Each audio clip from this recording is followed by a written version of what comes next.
going to present annually to you all, and this month we have is our bilingual report and also our TAPER public hearing.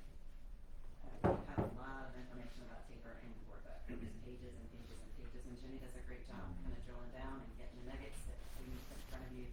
But you also know that all of that information has been embedded into the work that we're doing with CDOS, and so you've seen it with Pillar 1, Pillar 2, you've seen it with Pillar 5, you've seen it throughout the year. So it's just a culmination in the public report about that. We'll move into Mike's presentation for y'all about the consideration of architectural services for the bond. You will have a board resolution in your board book on Friday that details that for you. I'm going to kind of put a bow on that today or tomorrow, so we'll have that ready for you in the board book on Friday. Moving into Frank Stanich, I'm going to ask you to come on up to the table because we're going to talk about substitute staff compensation.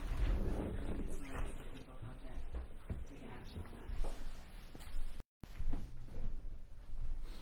I just know that David and Brian, I believe we're not going to talk insurance. This one will push this late, but I won't be talking too long on this topic. He does have some chart stuff. I have charts. I have one chart, which is really good at that.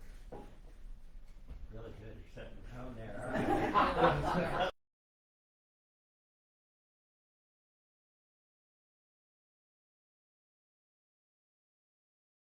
Means we're probably going to get through it pretty quickly.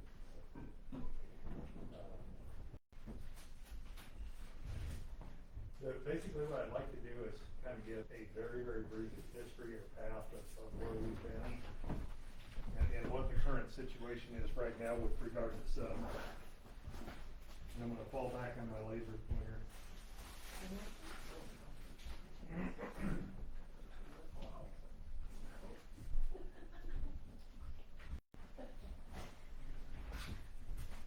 Frank, remind me, what was your hire date? It was June of 2019. So this was you know, it's there's no place I'd rather be. This has been you know, I mean, like as far as like if a person, the type of person you know challenges for things, this has been really a great place. What I want to show to you, this up here is one of the last normal years, so to speak, 18-19. And the charts to the right, the lines show blue are our fill rates. In other words, the percentage of teachers who are absent, what percentage that we get those filled with subs. The red line are urban and suburban districts in Texas. This is pulled from a database of about 13,000 schools. And then we pulled that down into medium-sized districts in Texas that are urban and suburban. I've looked at the numbers, and this that particular set of data is best representative of our district. So, you know, as you look, you know, we're hitting right around 90% pre-COVID era, and the lines were pretty close together as far as the way that we performed vis-a-vis the other districts, medium-sized, urban and suburban in Texas. And then bam, COVID hits. Now what I want to draw your attention to here is that those numbers that are inside of the colored blocks or colored cells, these represent the amount of weeks in a month that we went over to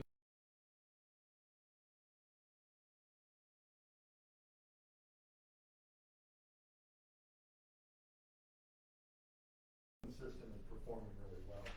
To come out in a given week and get 195 or 200 fills or subs is a pretty good feat. And what that indicates is that not only do we have the subs available, but also that our campus sub monitors are really working overtime to call out and push people into those slots. So the concerns are as we get further into COVID, especially with Omicron, we'll see that the colors become more frequent. And also red indicates a very high level. Because in February of 2020, for example, which was right before we went out, we had 3 weeks in that month where we had over 250 absences, and that puts a lot of stress on the system. Now we're starting to see it again. I grayed out these areas just because at that point we had closed out school at the end of 1920, and then here we had distance education. which was a big component. So those numbers really weren't representative of what we're facing now. But then as we go further towards the end of this last year and then into this year,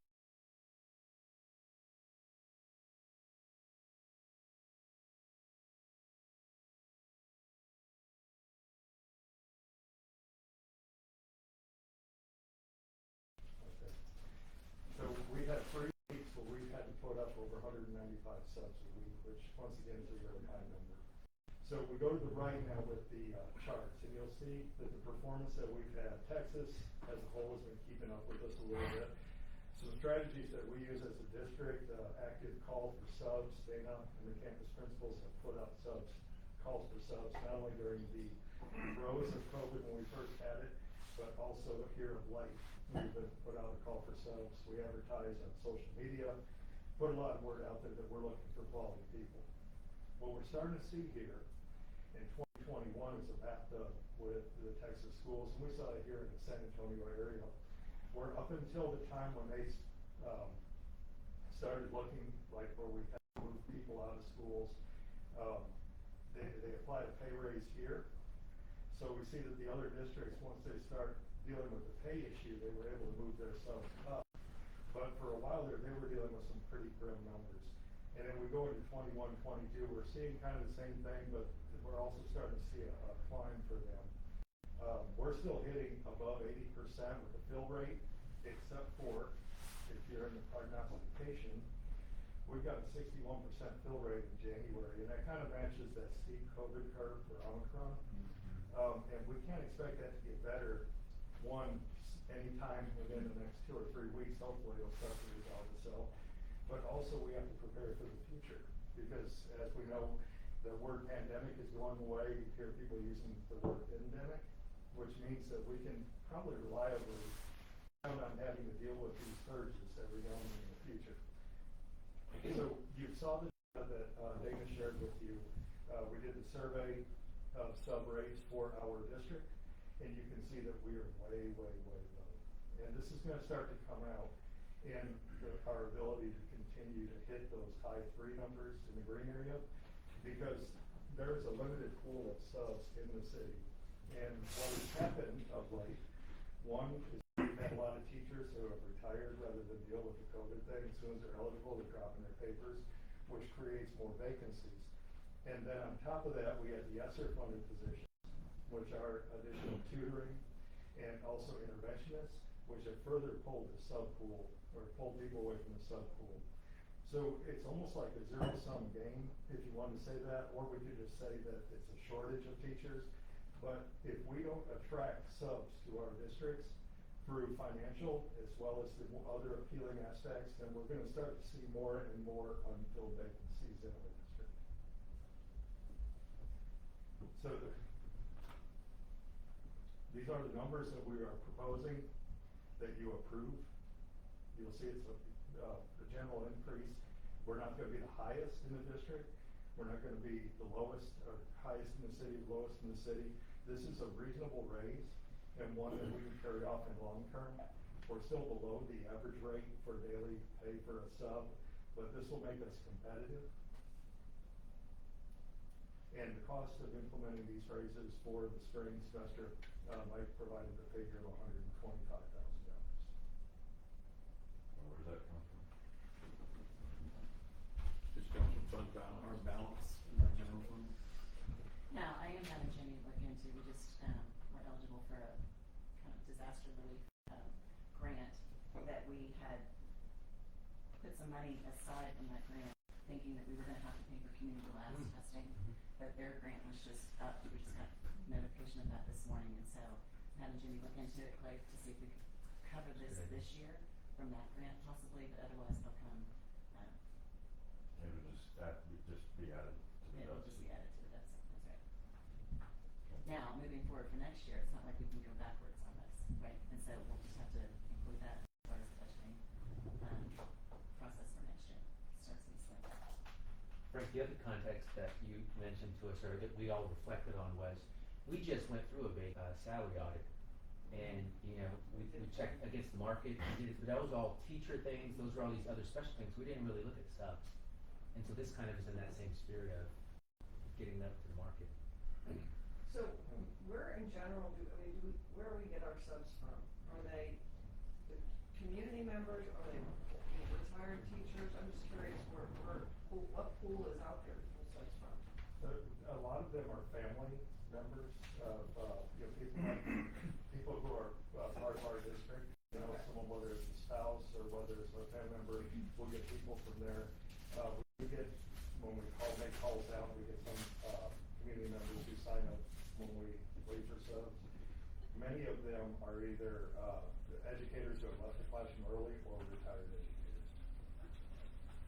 So, the one question I have is that, and I wondered, is there any way we can compare percentages? You said 195, so my question is 195 out of how many? Okay, 195, you're talking about the fills that we have. No, I'm saying if I got 195 teachers out of 1,000, then I'm bad. I've got 20% of the teachers out, right?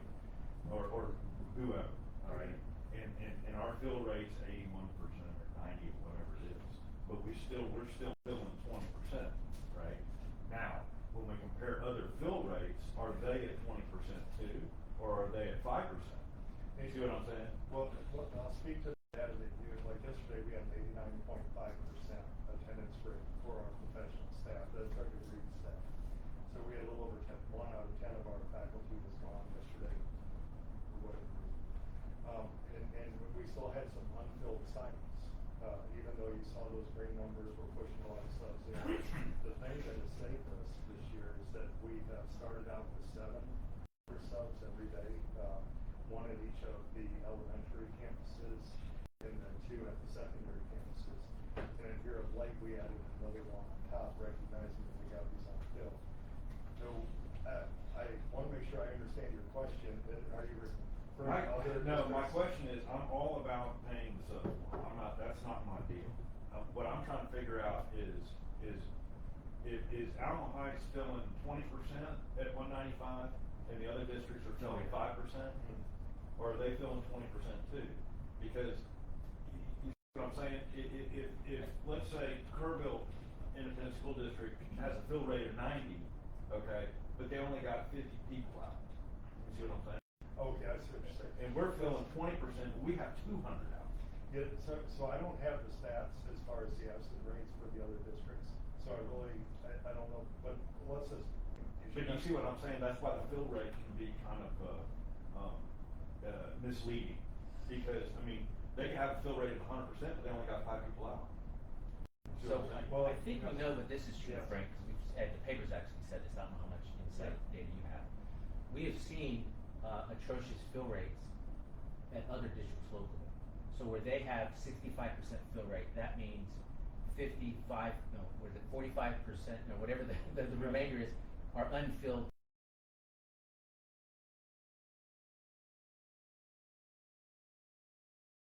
This year, we've had better fill rates than they have, but they're worse than our traditional fill rates. Yes.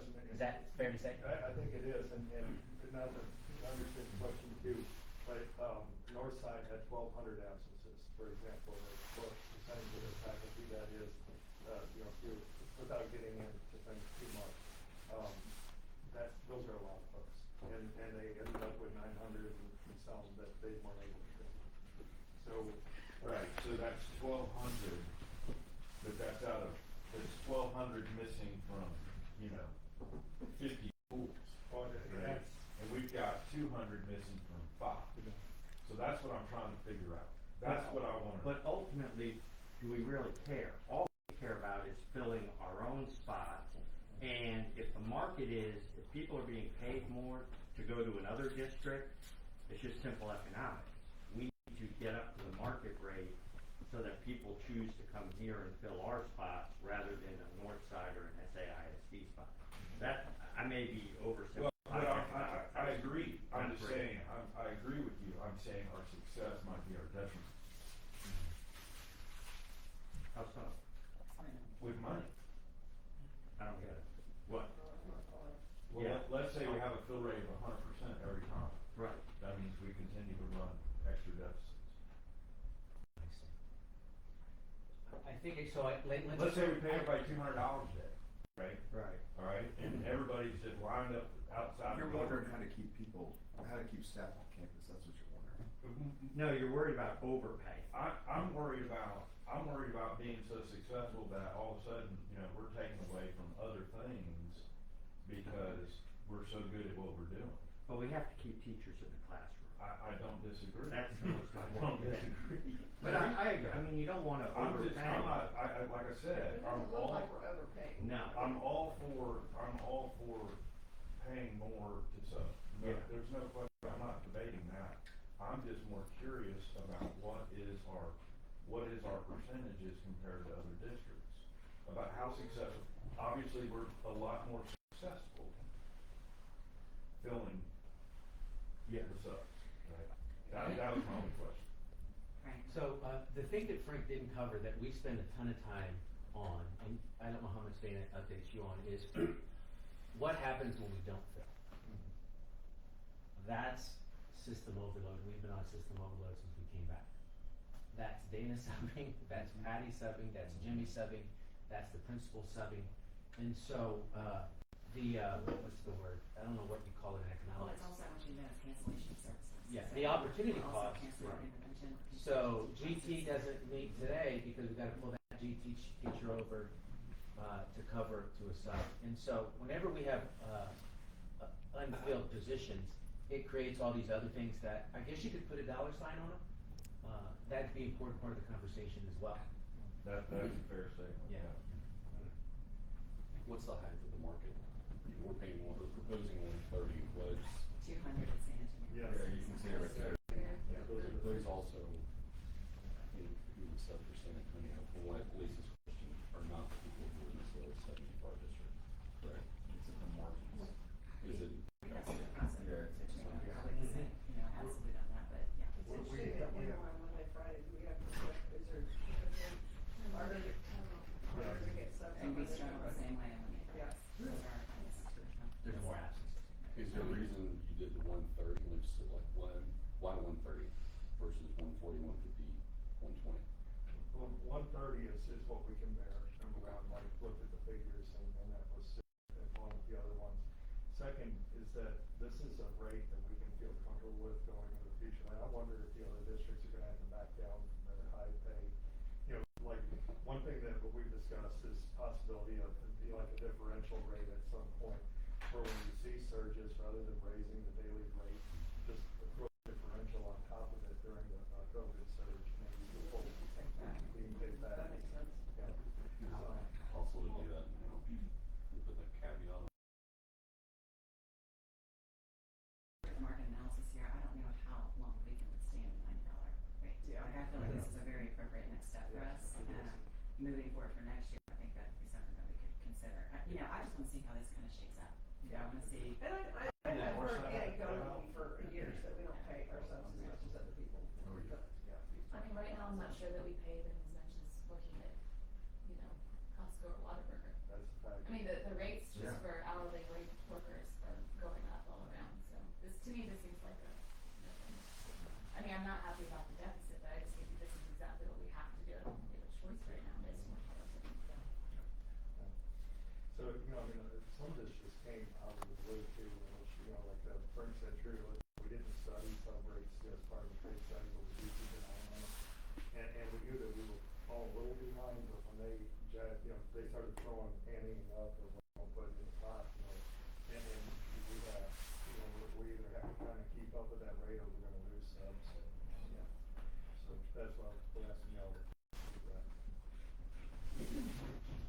Alright, so then I'm gonna continue moving on, with the agenda. Frank, why don't you stay put, because, you know, push up in a minute. We have items, in consent. You all, and my update, I read you on just kind of a, policy update that we need to change, the creative things.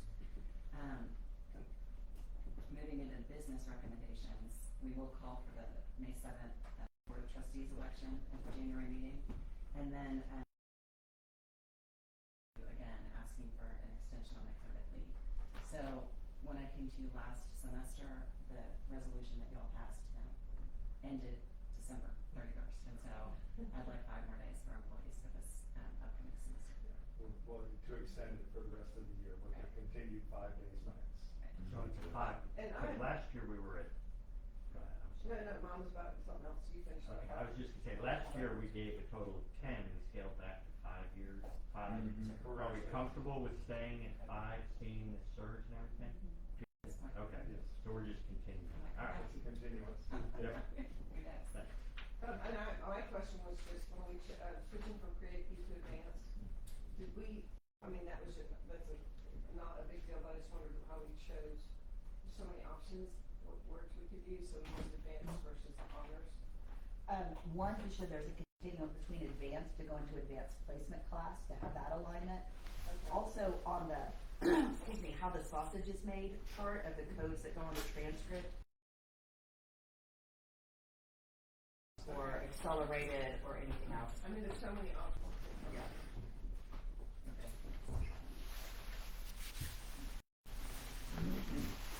All right, moving now into our long range committee.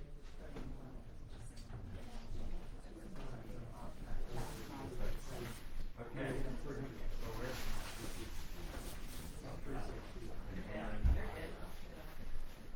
So okay, we're going into our long range. We are going to pull item C, the foundation endowment campaign. So we'll start with grading update. We've got 30 minutes set for this. Julie's gonna get set up, she's gonna send her, the tacos over here, let me pass them around.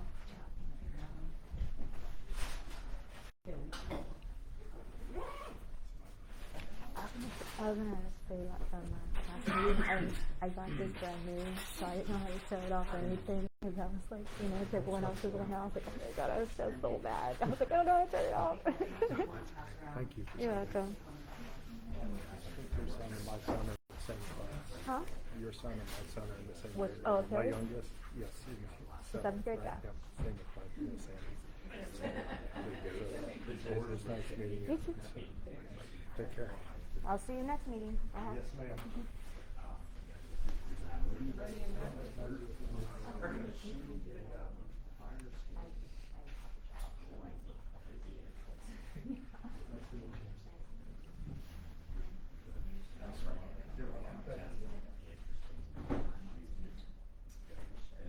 Okay, that's where I was going.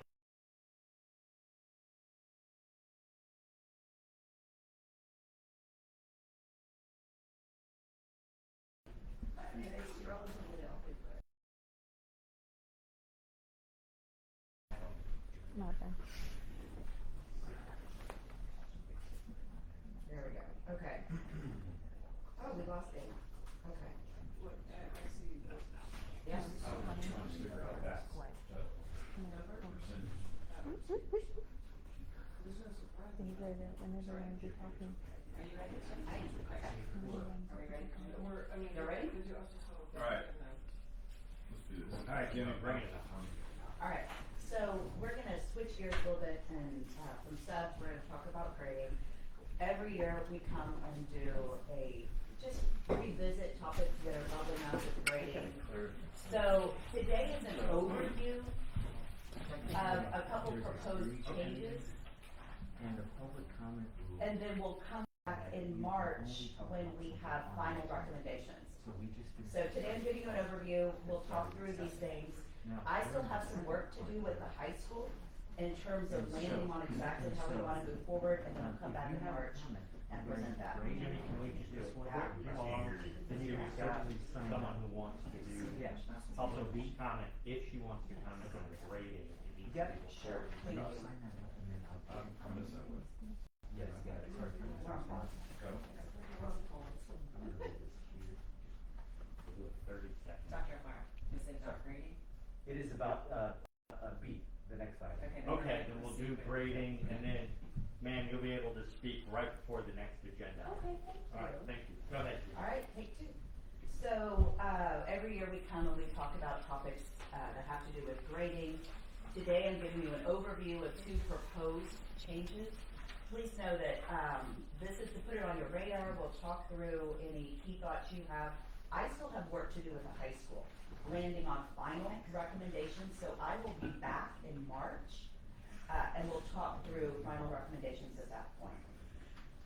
So, we're gonna talk through, I'm giving you an update of something that we changed for last year and ST programs, and I just wanna give you exemption credit, and then we'll talk through awarding outside credit. I'm going to frame this through True North and just take us back in time and kind of blow the dust off.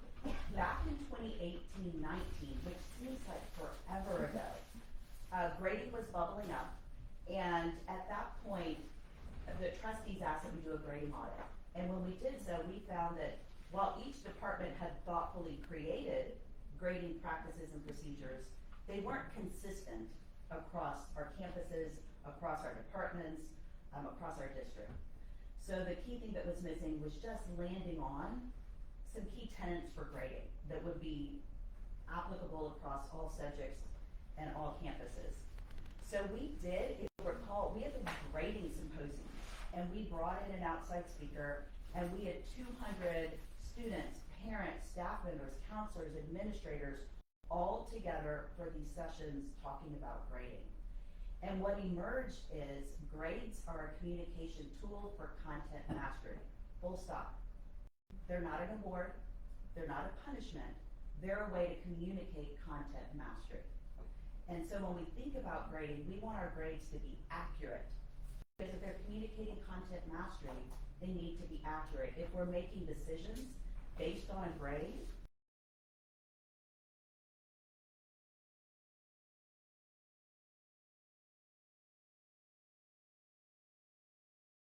if you're sitting at a 12 average, it doesn't matter. So thinking through making sure that our kids know that hard work will result in improvement. And then just consistency, that we're doing the same thing year to year, classroom to classroom, campus to campus. So those are our True North guidelines that when we consider new practices or new policies, that we take them through and we ensure that they do meet those criteria. Dana, you want to add anything to that? What I would add is I hope we don't walk past what a big deal that was to get to that place. Just with, we were pretty much operating kind of in a Wild West It's how scenario. you city states. But to get to that place that first year and the understanding and acknowledgement and overall agreement of what grades mean in this district was a big lift. Absolutely. I like that word. I know it took a lot to get to that. It did. It did. I'm just appreciating it for you. So I'm starting here because often when we talk about grading, we're taking it through the lens of students who are high performing, top 10%. But we made a change last year that only impacts about 40 kids in our entire district. And these are kids who have some of the most significant disabilities. They're served through our SST program. And prior to this year, on their report card, everything was pass-fail. So a parent, if grades are supposed to be a communication of content mastery, pass-fail didn't tell you a whole lot. So this year we went to providing grades. Now when you think about the students that we're talking about, these are kids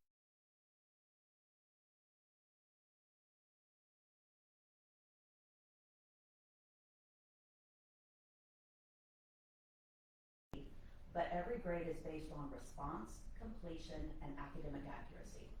So we have 3 tenets, and there's a grade rubric, and then at the bottom, they'll list the task, they'll list how they did it, and the dates that they did it. So now when a child brings home an 84 in math, we can say this 84 is because here's how they responded, here's what they completed, and here's the accuracy on the exact task. So it's much more information. This is used by ARD committees when they're setting goals for students, when they're looking at present levels of academic functioning. So this really has had a positive ripple effect, one in providing parents with information and helping us write more accurate goals. So although it was small in scope, it really has had a positive impact. And I just wanted to share that out. So moving into the 2 changes for this year, the first one is under the heading of outside credit. And the theme here is ensuring that we have quality control for course rigor and fair opportunities for all students. It sits in EHDE legal, which I've listed here. So as we go through and land on the exact changes we want to make, it may be a regulation change. If it needed to be anything policy, Frank, of course, takes lead on that. This is the policy that it sits in. Is that current policy? Correct. Correct. So just for context, and I'm going to this part at the bottom, students do enroll in outside courses.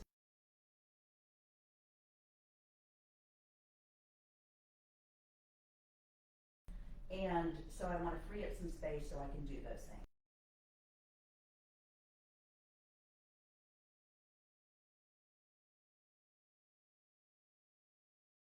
Take non-multiplier classes outside so that the GPA is based solely on fewer multiplier courses. Does that make sense? We are currently, up until this point, regularly accepting credit from Texas Tech as an online program. UTSA has a program that a lot of the kids do. It's through an engineering program. And then Blessed Hope Academy. And UT. And UT, correct. So this is a lot, but it's written out for you as well. So Blessed Hope, when it originated, it was a brick and mortar school. It did offer in-person classes, mostly at night. So it was an approved outside source for credit under night school. Well, they have changed. They are no longer brick and mortar. It is now more of a correspondence course. Students enroll, pick up coursework, and turn it into a literal Dropbox. So now it would be under the category of correspondence course. And looking back at the policy, go back here one.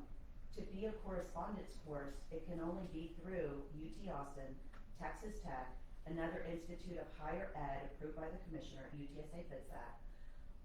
And so Blessed Hope doesn't fit here at all. They're not approved? They're not, as a correspondence course, they would not be approved. The commissioner didn't approve them? They did not. So, therefore, we will no longer accept credits from Blessed Hope. And moving forward, we had guidance on our form that we would limit outside courses to 2 credits for 4 semesters. That's new. It's been on our form for a while. I think we've had some exceptions to that, and we're really going to make sure that we're adhering to that 2 credit limit. Just for you at context, in summer last year we had 30 students who completed 52 credits through Blessed Hope. So just in perspective. Now here's the work I said going back to the high school. We do need to talk this through with our counselors, especially, but with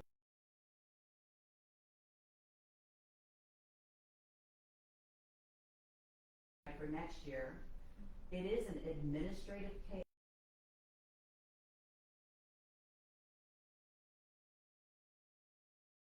What would the effective date be? Because we do have here who were planning on taking X, Y, or Z this summer. So we need to talk through, get a sense of, will we have a grandfather clause? Will we make this, would the grandfather clause be only rising seniors? So there is some work there about what would the effective date be. Lisa, you had asked a question about credit by exams. Currently in that policy, we can't limit the number. That's a TDA. It is Frank's emailing policy just to see. Well, the intent of that credit by exam was if a student wanted to completely skip 10th grade. And so to say you could only do 2 credits would enable a student to do that. So, but we are double checking that, but I don't think we're going to be able to limit credit by exam. Sometimes it's the core courses that the parents most want their kids to be able to accelerate in, right? And Right. that's Also, if it's something you're not good at, then you can take that credit by exam and you don't have to worry about. right. I mean, that's the dark side of it, I guess. But I mean, you have personal experience with Correct. the core course wanting Yeah. to skip ahead. So So we'll find out what we can do. Just so you know, these are exams through only Texas Tech, only UT. Students have to have 80% mastery of the entire course content to earn credit through credit by exam. So We that's, get 2 chances, right? and you get, it's limited to 2 chances, that's correct. And so for the part in red, so y'all are gonna just keep talking about that, you wanting feedback on it? I'll No, we need feedback from Yes. them right now, but then Jenny's gonna continue working with that. Okay. So she's Because gonna- we talked about it, I mean, Mhm. we've corresponded about Mhm. this issue.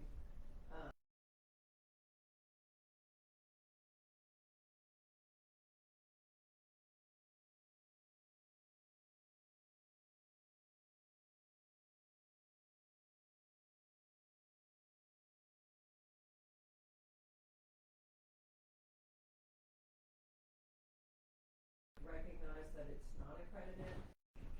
We didn't know that, and now that we've shed light, because things changed, the blessed Mount, Joke. Less of a joke. has changed, right, from what it was. So, I don't know, it doesn't feel good to me for us knowing that, to allow kids to take classes that way this What summer. are your That's thoughts how I of feel. grandfathering only rising seniors who had it in their plan for next year? I mean, I think we have to look at it on a person by person basis, and what are they really taking there, and is there really not an opportunity for them to take it next year? I mean, if it's, you know, exclusive, you know, the schedule they're planning on taking excludes them being able to do that, I would say, you know, we have to consider it, but there's also other ways of getting that credit. We could still go to tech or. Yeah. you Right. know, Or credit by That's an exam. important Or point. credit by exam. I mean, I'm really excited that y'all took the time to look into this, and this is something I've heard about from a lot of parents, that those who aren't playing that game with Blessed Hope are upset about this who are. And I mean, I was looking, there is a post publicly too on our big website that thousands of alumni who are on, where the parents were so excited to share with everyone else that an entire semester worth of health credit, it took 3 hours at Blessed Hope. And that was public on Alumni's training, and I just got this pit in my stomach, you know. This is a really clear and easy way, what we already had in effect. So I'm excited about it, and if we are making exceptions for the rising seniors on a case by case basis, kind of within the discretion of each college counselor, however we want to do it, I think that's reasonable at least with proposing. I hope we can make it clear that that's just for this one class, and after that, let's not play favorites and let, you know, students There's really, get in. there's other options, you can do credit by exam, and credit by exam is legit, it's hard, I know kids that have taken credit by exam and failed both times because they thought they could just skip through it. And, I mean, you do have to understand the material, where it's not sacred, you know, so. Well, Thank you for the feedback. and it strikes me that making the rising seniors take a real course, right? I mean, my boys took Blessed Hope, and they were a joke. Whereas my daughter took I think it was through Tech and UT, and those were legitimate courses. So I think requiring rising seniors, I could see a difference on, is it new that we're limiting it to 2 credits? It's been on our board. That's always been, but we haven't enforced it, or? There have been Rising exceptions seniors to that. What's that? There have been exceptions, we haven't Okay. had the best of it. Well, and that was my other question was. Darden, hold on, I can't Okay, hear. yes. I'm sorry. That's all right, my other question was, I'm limiting to 2 credits. We have unusual situations where students are beyond our capabilities. There's one student I think of who took all of his, I think from junior year on, math and a bunch of science courses at Trinity. We have a path for exceptions for those students to allow them outside credits that would work, right? Yeah, so I think the distinction in policy is the limit applies to correspondence courses. Okay, that's And enough. so if you're driving to Trinity to take a class, that's not a We do, correspondence. okay, that covers it, thanks. Yep, correct. So I was I'm asking sorry, a yeah. question about, obviously, I'm going through this right now. And so, you know, there is a case by case, you know, deal. You know, my daughter certainly doesn't wanna take pre-cal at the joke school. However, you know, it it was an option that, lends for her capacity right now. And so, I'm trying to figure out, is she being excluded or included? And I'm not. She's doing it right now, so she's included, so she's fine. She's not enrolled yet. And she planned it in spring.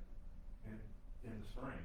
Yeah, can she do that? That's what I'm trying to figure out. So it's beginning spring 2022. This is spring 2022. So a decision hasn't been made yet, right? To be honest, what we're hearing is that the recommendation on the table is going through this in a case-by-case Yeah. way, so that, we clean it up as quickly as we can. Yeah, no. I think that I know a lot of my daughter's peers that go take really hard courses at that school, while I see her and some of her friends take it from really hard teachers. And it's just, to me,